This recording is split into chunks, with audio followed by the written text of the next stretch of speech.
여러분, 오늘 질문 하나 드리겠습니다. 당신이 노비로 태어났습니다.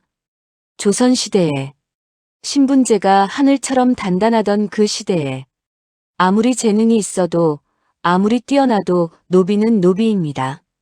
그 신분의 벽을 넘는 것은 불가능에 가깝습니다. 그런데 그 벽을 넘은 사람이 있었습니다. 아니, 정확히는 그 벽 자체를 의미 없게 만든 사람이 있었습니다. 장영실, 노비 출신. 그러나 조선 최고의 과학자, 세종대왕의 가장 신뢰받은 기술자, 자경루, 추구기, 앙부일구, 혼천이를 만든 사람. 여러분, 10,000원짜리 지폐를 꺼내 보십시오. 세종대왕이 있습니다. 그리고 그 뒷면에 혼천시계가 있습니다. 그 시계의 원형을 만든 사람이 장영실입니다.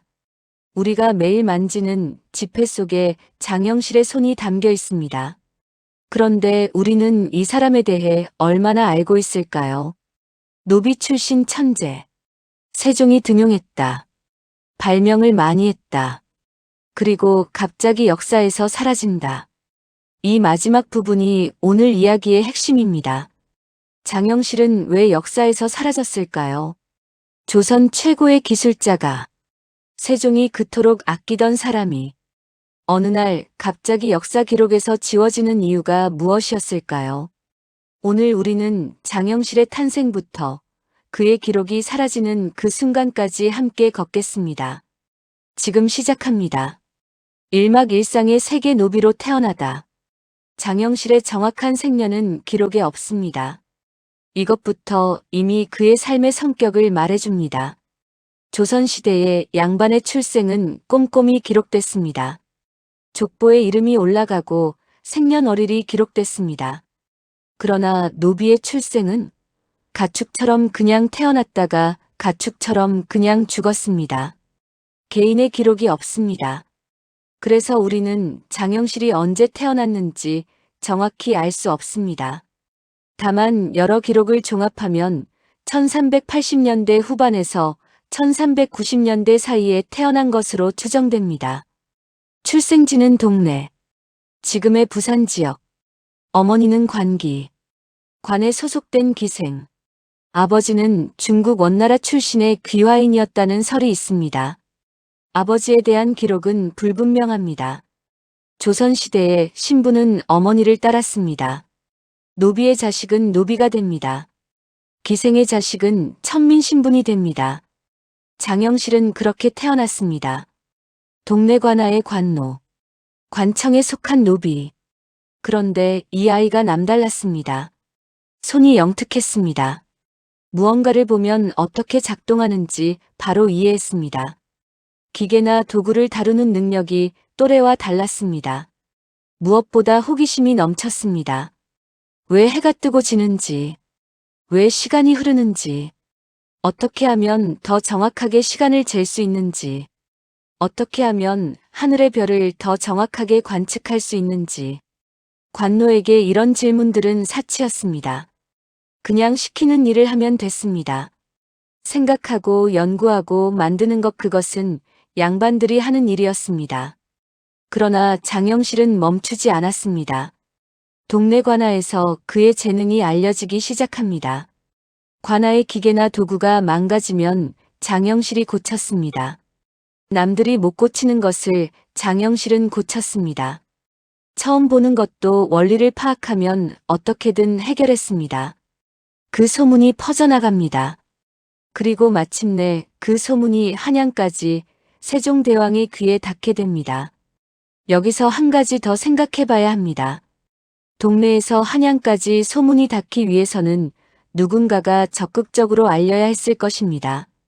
단순히 소문이 자연스럽게 퍼진 것이 아니라 장영실의 재능을 직접 본 어떤 관리가 이것을 위로 보고했을 가능성이 높습니다. 이름 없는 그 관리. 장영실을 세종에게 알린 그 중간 다리 역할을 한 사람. 역사는 그 사람의 이름도 기록하지 않았습니다. 그러나 그 사람이 없었다면 장영실은 영영 동네 관아에서 늙어 죽었을 것입니다.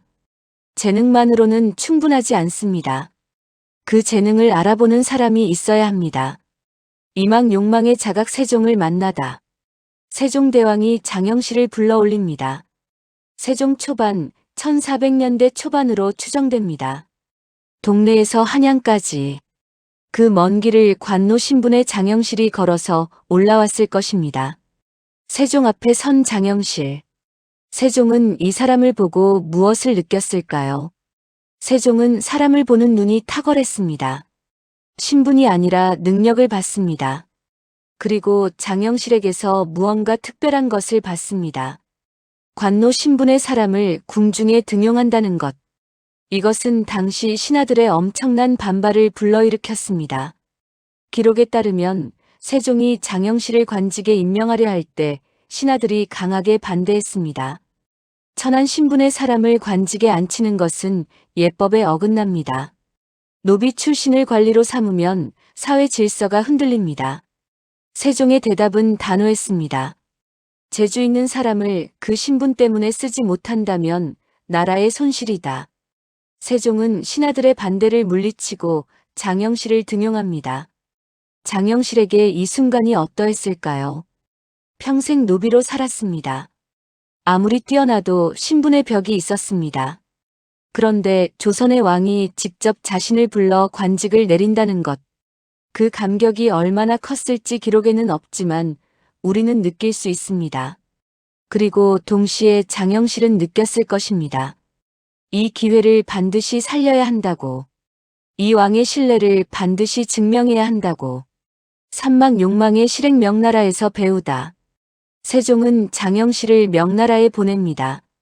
1421년 무렵 장영실을 포함한 몇 명을 명나라로 파견합니다. 천문기기와 과학기술을 배워오라는 것. 명나라. 당시 세계 최고의 기술을 가진 나라 중 하나. 장영실은 명나라에서 천문기기들을 보고 관찰했습니다. 혼천의 간에 일성정시에 등 다양한 천문 관측 기구들을, 그것들이 어떻게 작동하는지, 어떤 원리인지를, 그리고 돌아왔습니다. 단순히 배워온 것이 아니었습니다. 개선하고 싶었습니다. 조선의 실정에 맞게, 더 정확하게, 더 편리하게. 장영실이 조선에 돌아와서 본격적인 발명이 시작됩니다. 세종은 장영실에게 최고의 환경을 제공했습니다. 경복궁 안에 작업 공간을 줬습니다. 필요한 재료와 인력을 지원했습니다. 그리고 가장 중요한 것 실패해도 괜찮다는 믿음을 줬습니다. 이것이 장영실에게는 세상에서 가장 큰 선물이었을 것입니다. 노비로 태어나 항상 완벽해야 했습니다. 실수하면 안 됐습니다. 신분이 낮은 사람에게 실수는 더 큰 대가를 치르게 했습니다. 그런데 세종은 말했습니다. 해봐라. 실패해도 된다. 다시 해봐라. 그 믿음이 장영실의 천재성을 폭발시켰습니다. 그런데 명나라에서의 경험은 장영실에게 단순한 기술 습득 이상의 것이었습니다. 그것은 세계관의 확장이었습니다. 동네 관아에서 자란 장영실에게 세상은 조선이 전부였습니다. 그런데 명나라의 거대한 도시들을 보고 발달된 기기들을 접하면서 더 넓은 세상이 있다는 것을 알게 됐습니다. 그리고 동시에 조선이 그것을 따라잡을 수 있다는 확신도 생겼을 것입니다. 명나라의 기기들을 보면서 장영실은 생각했을 것입니다. 이것보다 더 잘 만들 수 있다. 조선의 기후와 지형에 맞는 조선만의 것을 만들 수 있다. 그 자신감이 돌아온 후의 발명들을 가능하게 했습니다. 사막 바닥을 치다 발명의 황금기. 1434년. 자경루가 완성됩니다. 자경루. 스스로 종을 쳐서 시간을 알려주는 물시계. 이전에도 물시계는 있었습니다. 그러나 사람이 직접 시간을 확인하고 종을 쳐야 했습니다. 사람이 졸면 시간이 어긋났습니다. 장영실은 이것을 바꿨습니다. 물이 일정하게 흘러내려가면서 자동으로 인형이 움직이고 인형이 종과 붓과 징을 쳐서 시간을 알려주는 장치. 사람 없이도 돌아가는 자동시계. 자경루는 경복궁에 설치됩니다. 그리고 한양 전체의 시간을 알려주는 기준이 됩니다. 장영실의 또 다른 발명 앙부일구. 가마솥을 뒤집어 놓은 모양의 해시계. 오목한 표면에 눈금을 새겨서 해가 어디에 있는지에 따라 시간을 알 수 있도록 한 것. 앙부일구의 특별한 점은 글을 모르는 백성들도 읽을 수 있도록 설계됐다는 것입니다. 숫자 대신 그림과 기호를 새겼습니다. 쥐, 소, 호랑이, 토끼 등 12지신의 그림으로 시간을 표시했습니다. 이것이 장영실의 철학이었습니다. 기술은 왕실만을 위한 것이 아닙니다.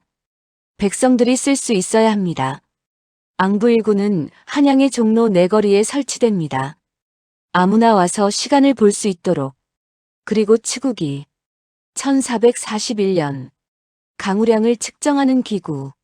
전 세계에서 공식적으로 강우량을 측정한 최초의 기구. 이탈리아의 카스텔리가 우량계를 만든 것이 1639년입니다. 장영실의 치국이는 그보다 200년 앞선 것입니다. 혼천이 하늘의 별과 행성의 움직임을 관측하는 천문기구. 지구를 중심으로 하늘 전체를 구현한 장치. 장영실이 만든 혼천이는 중국의 것을 참고했지만 훨씬 정교했습니다. 조선의 위도와 기후에 맞게 조정된 것이었습니다. 이 모든 발명들이 짧은 기간에 쏟아져 나왔습니다. 그런데 여기서 우리가 한 가지 더 봐야 합니다. 장영실의 발명은 혼자서 이뤄진 것이 아니었습니다. 세종은 이순지, 김담 등 천문학 전문가들을 장영실 곁에 붙여줬습니다. 장영실이 기계를 만들면 이순지와 김담이 천문학적 계산을 맡았습니다. 장영실이 손을 쓰면 이들이 머리를 썼습니다. 이것이 세종의 또 다른 위대함입니다. 팀을 만들 줄 알았습니다. 각자의 강점을 파악하고 그것이 시너지를 낼 수 있도록 조합했습니다. 장영실 혼자였다면 발명은 나왔을 것입니다. 그러나 세종의 시대만큼 빠르게, 그만큼 정밀하게는 나오지 못했을 것입니다. 이 협업이 조선 과학의 황금기를 만들었습니다. 세종은 장영실에게 벼슬을 계속 올려줬습니다. 상호군까지. 정삼품. 노비 출신이 정삼품까지 올라간 것. 조선 역사에서 전례를 찾기 어려운 일이었습니다. 오막내면에 전한 가마 사건. 1442년. 장영실의 이야기에서 가장 미스터리한 사건이 일어납니다. 세종이 타던 가마가 부서집니다. 세종이 행차를 위해 가마를 탔는데 그 가마가 무너졌습니다. 세종이 다행히 크게 다치지는 않았습니다. 그러나 왕이 탄 가마가 부서졌다는 것 자체가 중대한 사건이었습니다. 그 가마를 만든 사람이 누구였냐고 조사했습니다. 장영실. 장영실이 그 가마 제작을 감독했던 것으로 나옵니다. 결과는 가혹했습니다. 장영실은 곤장 80대를 맞고 파직됩니다. 관직에서 쫓겨납니다. 그리고 그 이후 장영실의 이름이 역사 기록에서 사라집니다. 이 사건에 대해 역사학자들 사이에는 여러 해석이 있습니다. 가장 단순한 해석은 장영실이 감독 소홀로 인해 가마 제작에 결함이 생겼고 그 책임을 진 것이라는 것입니다. 그러나 이것으로는 설명이 안 되는 부분이 있습니다. 세종이 그토록 아끼던 장영실입니다. 가마 하나 때문에 그 모든 공적을 무시하고 곤장을 치고 쫓아냈을까요? 다른 해석들이 있습니다. 첫 번째 해석. 정치적 희생양. 장영실의 부상에 부담을 느낀 기득권 세력이 이 사건을 이용해 장영실을 제거했다는 것. 두 번째 해석. 세종의 보호. 더 흥미로운 해석입니다. 가마 사건이 실제로는 더 심각한 정치적 음모와 연관되어 있었고 세종이 장영실을 보호하기 위해 일부러 파직이라는 가벼운 처벌로 마무리했다는 것. 세 번째 해석. 그냥 사고. 단순히 제작 과정의 실수였고 당시 관례상 그 정도의 처벌은 타당했다는 것. 어느 해석이 맞는지 우리는 알 수 없습니다. 그러나 한 가지는 분명합니다. 1442년 이후 장영실은 역사에서 사라집니다.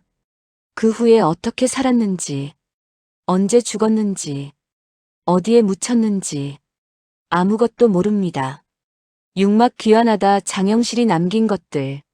장영실은 사라졌지만 그가 만든 것들은 사라지지 않았습니다. 자경루, 앙부일구, 치국이, 혼천이, 간이, 일성정시에 이 발명품들은 조선의 시간을 정확하게 만들었습니다.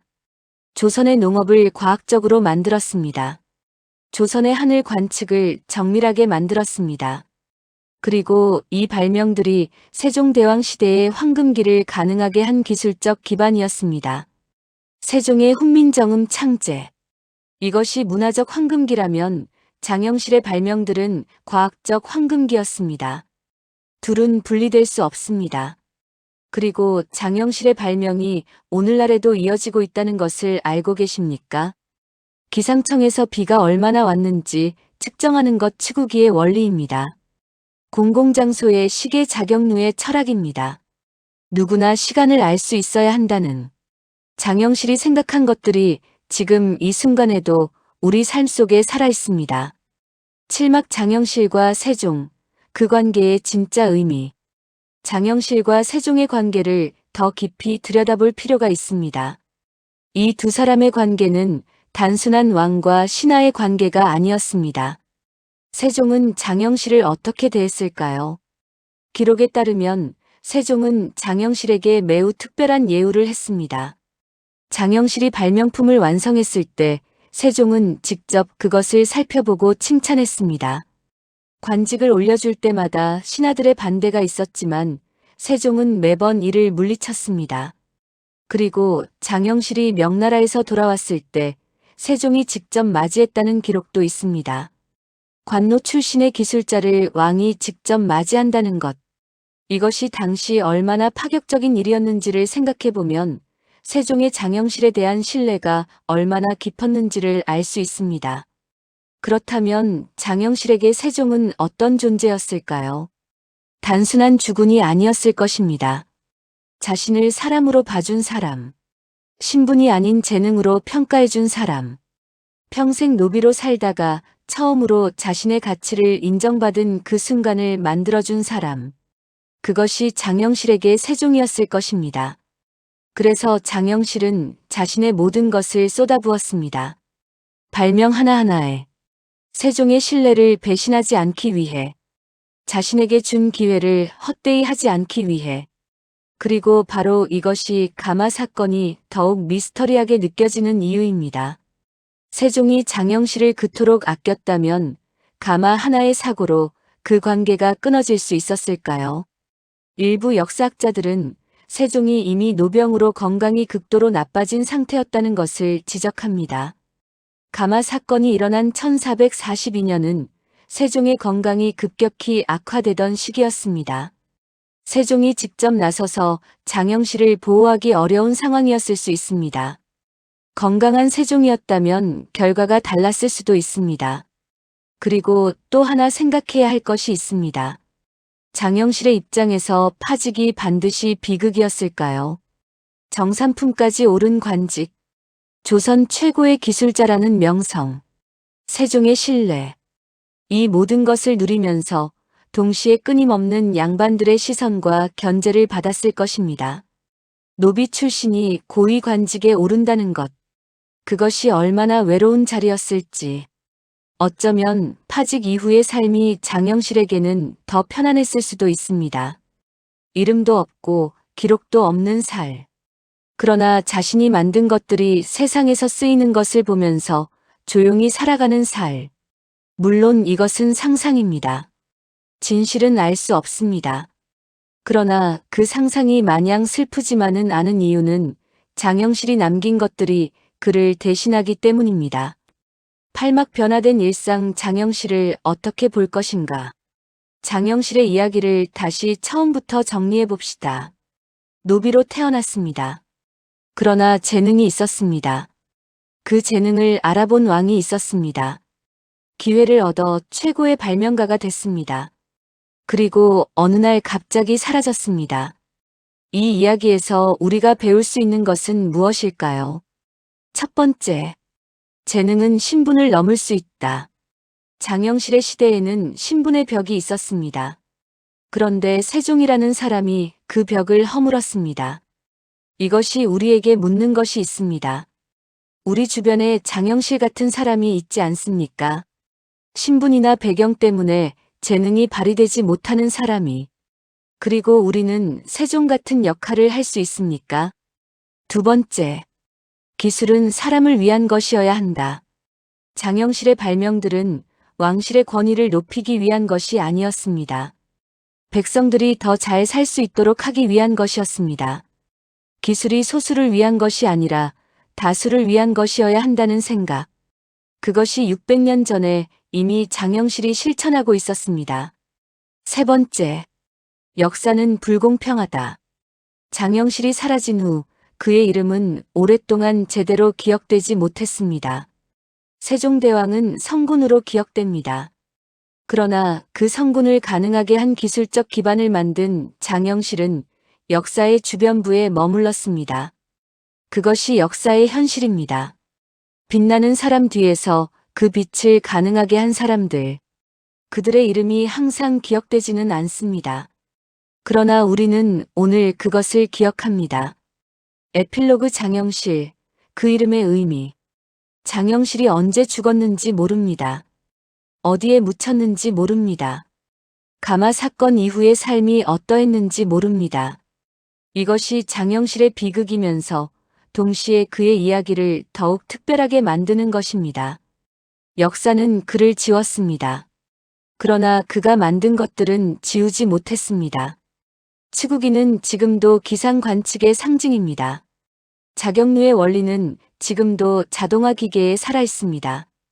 앙부일구는 지금 국립중앙박물관에서 우리를 기다리고 있습니다. 그리고 10,000원짜리 지폐. 세종대왕의 얼굴이 있는 그 지폐. 뒷면에 혼천시계. 우리가 편의점에서 커피 한 잔을 사면서 꺼내는 그 지폐 속에 장영실의 손이 담겨 있습니다. 노비로 태어나 조선의 하늘을 측정한 남자. 신분의 벽을 재능으로 허문 남자. 그리고 역사에서 사라졌지만 자신이 만든 것들로 영원히 살아있는 남자. 오늘날 우리 주변에도 장영실 같은 사람들이 있습니다. 배경이 좋지 않아도 재능이 넘치는 사람. 기회만 주어진다면 세상을 바꿀 수 있는 사람. 그러나 그 기회를 얻지 못하고 묻혀가는 사람. 그리고 세종 같은 사람도 필요합니다. 신분을 보는 것이 아니라 능력을 보는 사람. 반대를 무릅쓰고 기회를 주는 사람. 실패해도 다시 해보라고 믿어주는 사람. 장영실과 세종. 이 두 사람의 관계가 보여주는 것은 재능과 기회가 만났을 때 어떤 일이 일어나는지입니다. 그것이 조선 역사의 황금기를 만들었습니다. 그 교훈이 지금 이 순간에도 살아있습니다. 오늘도 끝까지 함께 해주셔서 감사합니다. 역사를 쉽게 말해주는 재미이모였습니다. 다음 이야기에서 또 만납시다.